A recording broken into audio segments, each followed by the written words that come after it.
This podcast is proud to be part of the talkSPORT Fan Network. talkSPORT. Powered by fans.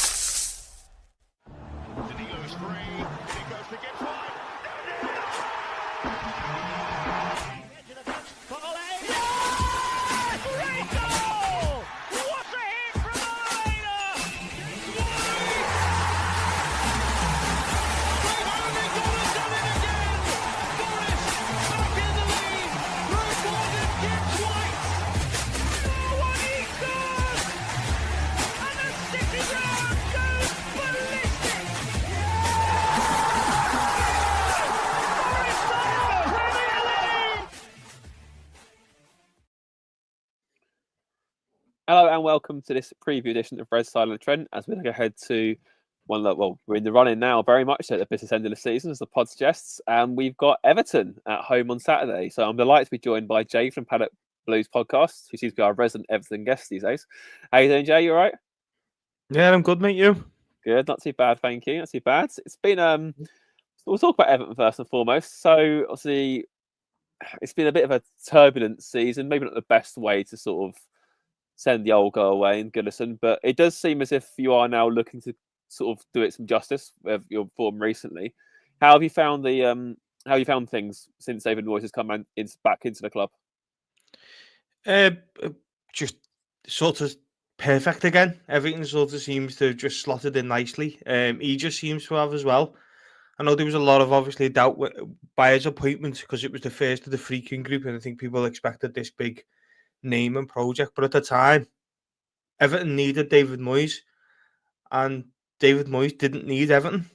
He just left West Ham. He left him in a good sort of place. He could have took another club, but Everton kept calling, and I think his heart won over his head. And I'm glad it did. I wanted David Moyes. Paul, who would do the show with, he wanted David Moyes, and he's just brought an Everton back to us, if that makes sense. Yeah, I knew we went unbeaten in 9 and we drew a few games. But even Goodison Park, Christian, is you're ready to actually, you can enjoy going now. Where the other fella who I'm pretty sure we'll talk about, he made Goodison like a place that no one wanted to go. Even before the ball was kicked, he was telling us not to get too excited because it's the last season at Goodison Park. And we were a bit like, you're the Everton manager. This should be an honour. You could be the last ever Everton manager at Goodison Park. You should be carrying this stadium on your back. But David Moyes for me is home as much as Goodison Park is. No, it certainly feels that way. I mean, like I remember messaging you after the game when the return fixture obviously Forest won 2-0.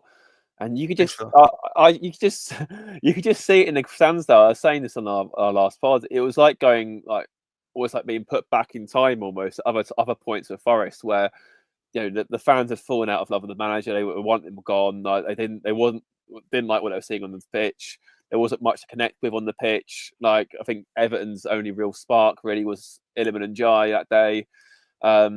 And it's just apathy. You're sort of going out of loyalty to the club rather than going because you want to be, excited or entertained by a football match. And yeah, it had to change. It really absolutely had to change. But I mean, where do you think it went so wrong for Dyche? Because obviously last season, lots of adversity, much, way more than we did, really, obviously with several points deductions. But you still, I think without them, you would have come like above Brighton in 11th. So what went so drastically wrong from that to this Christmas, really? Sean Dyche, simple as that. Listen, if I seen him in a pub, I'd shake his hand and say thanks for that season. You did take us through the mile of it. He's obviously doing the rounds now. He's been on talkSPORT and the Gary Lineker podcast and stuff like that. And fair play to him. He's saying nice things about Everton Football Club. That's all we want to hear. Whether he actually truly believes it is a different matter. But he's saying nice things. He's saying that he left us in a better state, better place. On the pitch, no. We were a point above the relegation zone when you got sacked. I to be honest, I've got to be honest with you, Christine, it's about us. Like, you've got this, when obviously Nuno come in and it weren't going so well. you sort of distance yourself from the manager because you don't want to get too involved. He might not be there anymore. And now you just love him, obviously. But Dyche never ever tried to. He was just there to basically say, I'm here to fight fires. I'm here to sort everything out. And it's like, all right, well, you sorted everything out. It's a brand new season now. You've been given Ndai, you've been given Lindstrom, Irabunum, all these type of players, Brozier. What can you do with them? And he doesn't have a clue. He honestly had these attacking players, and it was like, I don't know. We started the season with Michael Keane. We bought Jake O'Brien for 15 million. We started the season with Michael Keane. David Moyes comes in and goes, he can play right back. Everton have been screaming out for a right back for months. We were playing Ashley Cole. Roman Dixon played against Tottenham away, a young kid. We had a £15 million right back essentially on the bench that Dyche couldn't see. So it's these little things that, like, going to the game, listen, Everton are going to get beat. I'm sure you not this season, like, but yourself, Christoph. You go to a game and you're not going, we're going to beat every team in the world. You just know you're gonna lose football matches. The way we were losing football matches was just like with a whimper. And yourselves, when you come, it was easy. You walk up the ground and you just, away fans will come into Goodison going, this is easy. That can't happen, and it stopped. I'll be totally honest, that has stopped. No, I'm not surprised. I mean, I as soon as I thought, I know the freaking group obviously at Roma, they had made quite a few sort of like, not sentimental appointments, maybe not the right word, but it was like the managers had been there before, the fans had a connection with them, sort of thing. So I wasn't at all surprised to see Moyes take that job, and it just seems to be like a massive fit. I know obviously he's still being like, I think he said he's not going to a new stadium until survival's mathematically confirmed. But I mean, surely you're not worrying about that now. I mean, you're 15 points clear with 7 to play, and they are very, very bad. Do you think, are you sort of just looking to sort of see out the last 7 games, say goodbye to Goodison with a bang, and go again next year, basically? Yeah, this season, I'll be lying if I say there wasn't a little slither of me thinking, please don't just go and do an Everton here. But as you say, I think the Wolves game at Ipswich was massive. I think if Ipswich would have beat them, and we obviously got beat by Arsenal, it'd have been like, oh, hang on, it's gone to 11 points. But the fact that we took a point off Arsenal, and then Ipswich get beat by Wolves at home, it's sort of, not that Everton did it, but Wolves have sort of relegated Ipswich, if that makes sense. Do you know what I mean? They've sort of gone, well, we can't catch them now. So I can sort of relax, slip his time, get to Goodison Park, get a goal, like Goldust getting a ticket for Goodison at the moment. Obviously all the things that's in the air about the last game, whether it be a Monday night or Sunday afternoon, I'm not sure. But this is what we can focus on now. Like this time last season, I didn't mean you had the conversation. It was basically whoever wins stays up. And the contrast now of where I'm, sitting here thinking, can't wait for the summer, see what the freaking group get into the new stadium, say goodbye to Goodison. I haven't got that like shadow over me of, I'd love to Everton to be where yourselves are and in an FA Cup semi-final and all that, but that'll take time. That takes, we've been literally at our head stood on for months and months, trying to sort of find a way out. And now there is, I think Moises said as well, there is actually light at the end of the tunnel that we're nearly there. We're just nearly there. Get through this next 7 games, get into Bramley-Moore and go, right, Everton, new Everton FC sort of thing. No, I get you, but it's going to be quite fascinating to see how it goes. Obviously, I mean, I'm pretty sure, given how the season's gone, you probably couldn't have picked a better opponent than Southampton for your final game. Although I think going by it, at least it won't be like the away leg anyway. Good Lord, that was bad. But I know what'll happen. Every Evertonian in the world knows what happens. But it's just, it's the fact that we won't be relegated by that. I mean, Goodison Park, they wouldn't need bulldozers because it would be just set alight and it'll just fall down anyway. If that was to happen, but we can enjoy it. Listen, if Southampton are winning 10 minutes in because the nerves have got to the players or whatever, as a fan, you go in there just because you go in there. Yeah, no, you want to be in that ground. You'll feel the same if you ever leave the City ground. Honestly, the season could be summed up on the feelings of Goodison Park. Like, excuse me. The feelings of Goodison Park because you can the beginning of the season, the more the season went on, everyone's like, I can't wait to leave this place. It's cursed. You know, how many games left? I can't wait. It's doing me head in. Do I really have to go back? And now you can't get a ticket. People are running. You know, I've got friends who are going in an hour early just to get photographs and checking what sort of, you know, how they can get the seat out, which I think Everton are going to sell them to them anyway. But you can start enjoying it now. You know what? You can start planning things. I've got a little thing going with Paul for the Ipswich game where we're going to go around Goodison and go to a few bars before it. That wouldn't have happened this time last year. I'd have been straight in the ground with a hood up and straight back out again, you know, if we'd have won. So that is just a contrast of the two managers. One made us despair Goodison and couldn't wait to leave it. And one of them's now we're just like, please don't go, and we want to keep it as much as we possibly can. And that is what only the thing I can say about the two different managers. Well, definitely, yeah. I mean, on the topic of Bramley Moore, did you get to go to any of the test events at all, like the reserve game? Yeah, yeah. I've been both of them. How was it? Out of this world. Yeah, out of this world. Obviously, all the other fan bases are going to go, oh, it's the best ground in the Championship, and it was a laugh, and you sort of go, yeah, all right, sound. And there's a little bit of you thinking, please, God, don't be the best ground in the Championship. But now it's now it's not, and we've been in them test events. It's obviously got teething problems. Yeah, I heard the exit was a bit awkward, but yeah. Yeah, it's got teething problems, of course, but it's like everything. You know, I think if someone was to build a new stadium on top of Goodison Park's land, it still have teething problems because you know certain people wouldn't know where to go, and it'll just take time. But it's amazing. Honest to God, you walk in and it sounds weird, and I can not speak for many Evertonians, but they probably felt the same as me. You walk in, and you go, "Oh, this is weird. I feel like I'm cheating on Goodison Park a little bit. Like I shouldn't be here, or it's an away day. You know what I mean? It felt like a bit of an away day. And you're looking around thinking, this is weird. And then it sort of sinks in. Like the first one I went to, the difference between the first and the second was night and day. Because you go in the first one, it was at night. And it was just that instant, like, wow, it's here. I'm in it. You know, it's built. This traffic cone that Liverpool fans thought it was going to be, it's built now, you know. And then the second time I went, I felt more at ease, more at home. I felt like a bit like, I said this on our pod about it, I felt like more of a, yeah, I'm ready to move in here now. I've got my bearings and you can see what this is going to bring. I'm sort of ready to move in and get every single seat covered in Qatar and Amazon and Tesla and get all these sponsors thrown in everywhere and see what we can do with that money that brings. No, it's a very exciting time. I'm glad you like it anyway.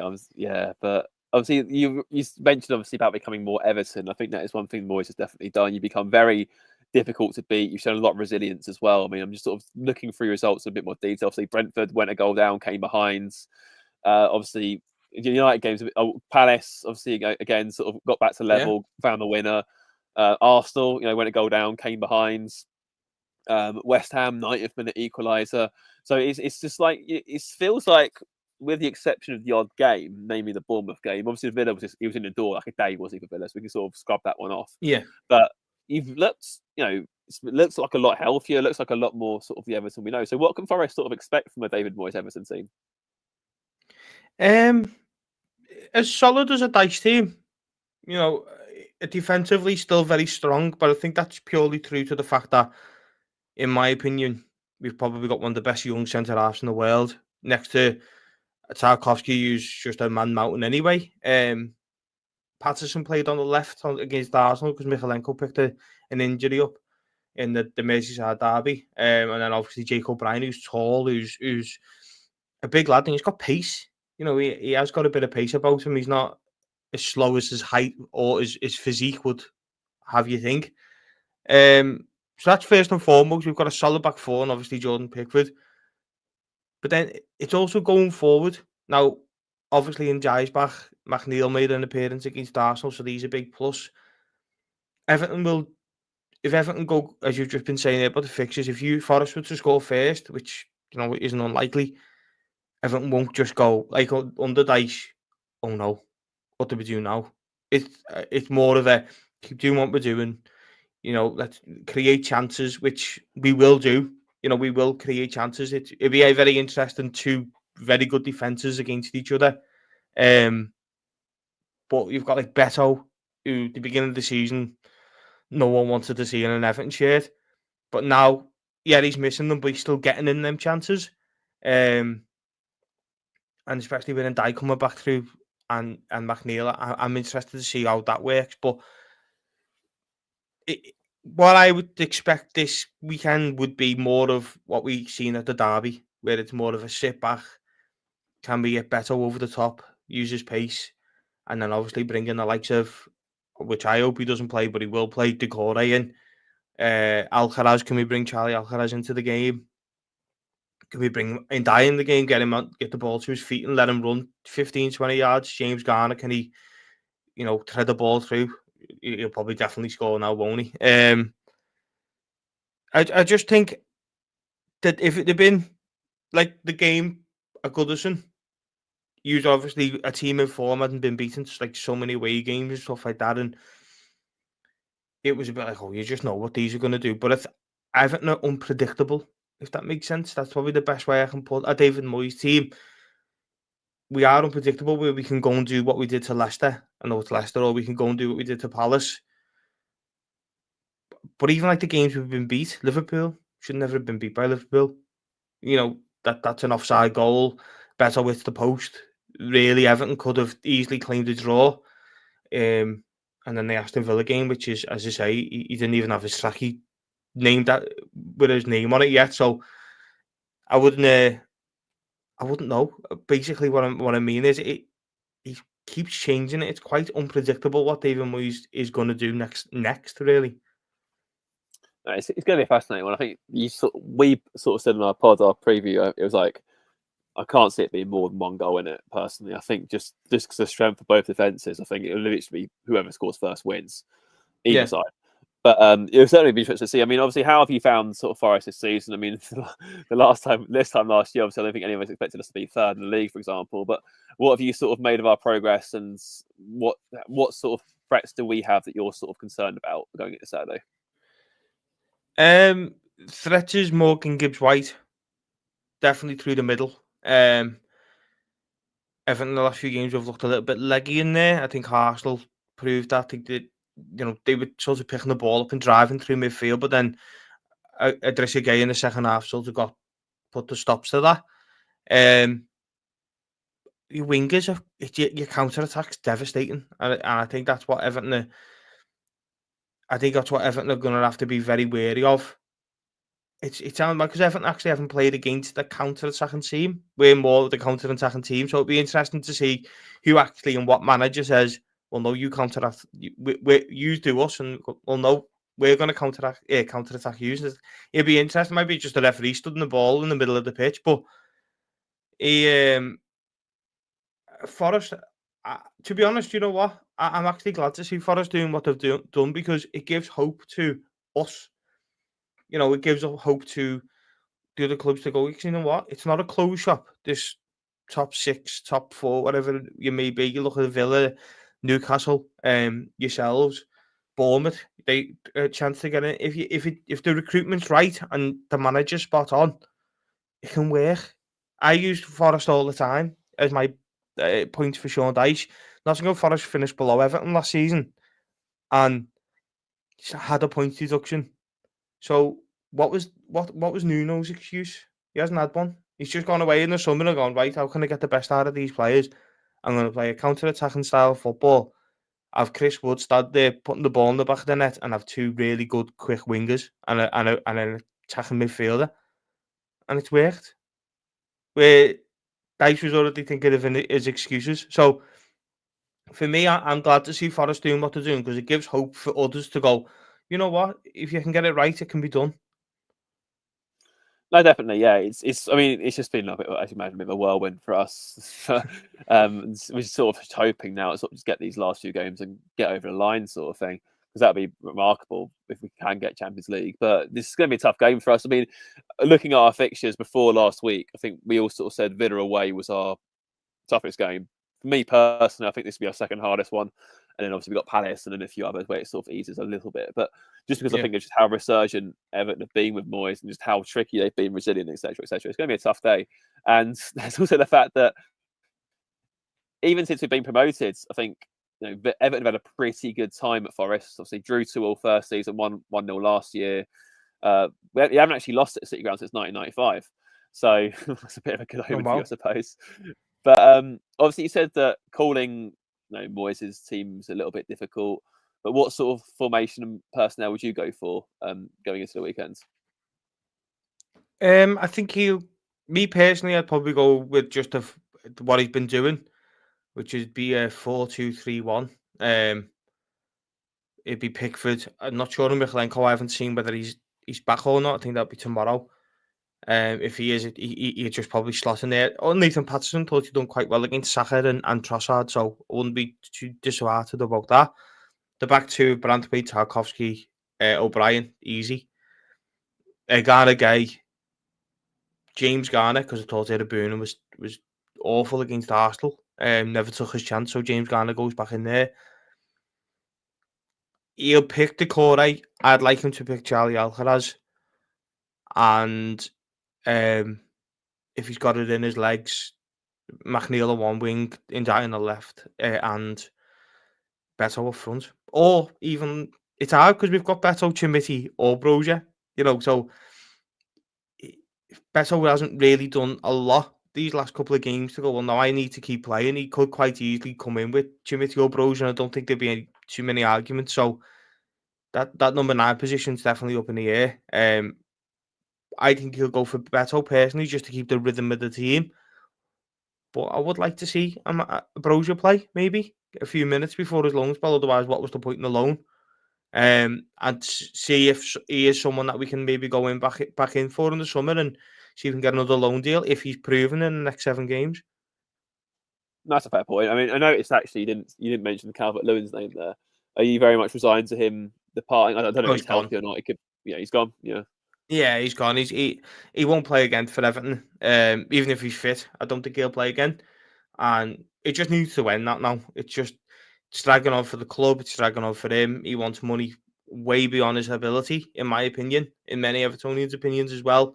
Listen, he was a player there. He just couldn't keep himself fit. Even though last season he played a lot of games. If someone doesn't look over the road with Alexander Arnold, if they don't want to sign him, want to leave, they just leave. They just knuckle down and leave. They're protected by the club anyway, so they'll just wait. And then I think the end of the season, he'll obviously wave his goodbyes around Goodison Park. No, it's certainly an interesting one, isn't it? But I think what's been pleasing, at least I think, is Beto, like you said, his transformation is So I remember last year we spoke. You said he simply wasn't a good enough striker to play for Everton, and at that moment in time, you were right. But it's just it does seem like new broom sort of thing, and he looks a much more effective striker on the Moyes, that's for sure. But I suppose the only thing I will flag with Everton's form recently, obviously, you've not won in the last 6, but 5 of those have been draws. What's sort of the difference between what's stopping you sort of getting over the line to get those 3 points in the bag? Do you think? Just quality in attacking areas. Beto went through his little bit of a patch where he was scoring all them goals, but he had Ndiaye there making the chances for him. And Lindstrom as well. Lindstrom was on the other wing. When Lindstrom's numbers aren't the greatest, but when you watch him, there's something there. You know what I mean? He'll at least take the ball forward a little bit, get the ball forward, spread the pitch. Jack Harrison is poor, extremely poor. He'll go and have a great game now, but in my opinion, I wouldn't have anywhere near. He wouldn't be on any sort of list in the transfer market. He just doesn't. Whether he's drained the confidence, I don't know. But he scored a goal.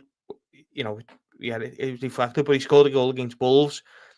He didn't obviously a player should stand a little bit taller. He looked worse after scoring the goal. He actually went worse, and I was just like, he's done. The Merseyside derby, he was done. He got the penalty against Arsenal, which is a penalty. Is it soft? I don't know. But even that, it was like, do something else. You know, and I think that's what suffered. I think Beto suffered from that. I think Beto suffered from having a winger who can't do anything but track back. And then obviously on the other side, he's had Decore, who is dropped form massively as well. He'd be another one that he's out of contract in the summer. I don't think I'd be renewing that unless he took a massive pay cut. And then you've got Charlie Alcaraz, who's been playing left wing, who's not a left winger. David Moyes said that himself. He's not a winger. So I think Everton going forward, solid at the back, but going forward, just having had that killer instinct to win the game. No, that's fair enough. It's interesting. It'll be interesting to see. I'm sure a few tweaks in the summer and that will change things. I suppose the important thing is if you can't win, don't lose, and that's what Everton have been doing at least. As you sort of inch closer and closer to that sort of say mathematical line. But just before you go, what's your score prediction for what is, I believe, I don't know about you, it's certainly our last home 3 p.m. kickoff, so it should be high enough, which is traditional one. But weird, what's your prediction? Yeah, weird, isn't it? 7 games to go. That's because you're chasing Europe. They're on Sky all the time. Score prediction. Our last home game, actually, is at 3 o'clock. Is Ipswich at home? Oh, is it? Which is which is the second to last game at Goodison. So that will be the last ever Saturday at 3 o'clock, unless Sky get their hands on it and change it to a Saturday, Friday night or something. Score predictions. I don't like doing these, but I'm going to go 2-1 Everton. The only way I'd say that is just the only thing I can think with Forest is if a couple of players have got their eye on that FA Cup semi-final. And obviously the focus is Champions League at 100%. I get that, and they'll probably take you game by game. But I think, if you're a player and you've got the opportunity to play in the the FA Cup semi-final against Manchester City, I think it is. Yeah, you're probably thinking who you could beat as well, by the way, easily. You're probably thinking, oh man, that. So 2-1 Everton. Everton obviously haven't got nothing to play for anymore. The pressure's on for yous. Yeah. Everton are coming into town, sort of pressure off. Let's see what we can do, and it's all on yous. Can you keep this form going into the cup semi-final and keeping the Champions League places? It's going to be an interesting one. I think it depends on our injury situation as well, because it looks like Aina will definitely be out at right back, but we will be able to plug that, which we couldn't do at Villa because of Moreno's ineligible to play against his parent club, for example. So that was a bit awkward. But it seems as if Woods, Alanga, and Awoniyi. Well, Nuno was very coy today. He basically said they might play, they might not play. So we'll have to see what happens on that front. But obviously all three. Alanga, we expect to start, I think. But Wood and Awoniyi would be big boosts, I think, especially Woods. Yeah. So we'll have to see on that front. I went for 1-0 Forest. I think it'll be a very tight game. Like I said, first goal wins. So we'll have to see what happens. But as always, huge thank you for coming on. Very much looking forward to having you on again next year, which is nice to say that in advance, isn't it? Without going to the final day, sort of panicking. Strange, isn't it? Yeah. We're not focusing on Cardiff or Rotherham. It's more like, we got each other again. Yeah. I think if you look back at the last 2 shows, we've always ended it. We might see each other at the end of the. So I think this is the first time we've gone, I'll see you next year. Yeah, definitively. We'll see you next year. Yeah. But no, huge thank you always for coming on, Jay. Obviously, fans that popped on or listen, it's at the Paddock Blues. Sort of check out their stuff. But as for us, we'll be back on Sunday morning to our recap of our final Saturday 3 o'clock, and then we'll look ahead to, I think it's Tottenham we've got next, or Palace. Spurs next week. Spurs away next week. So we'll have a little preview ahead of that and see what else we can do for you during the week. But until then, enjoy the rest of your week. Enjoy your Friday. For those listening tomorrow.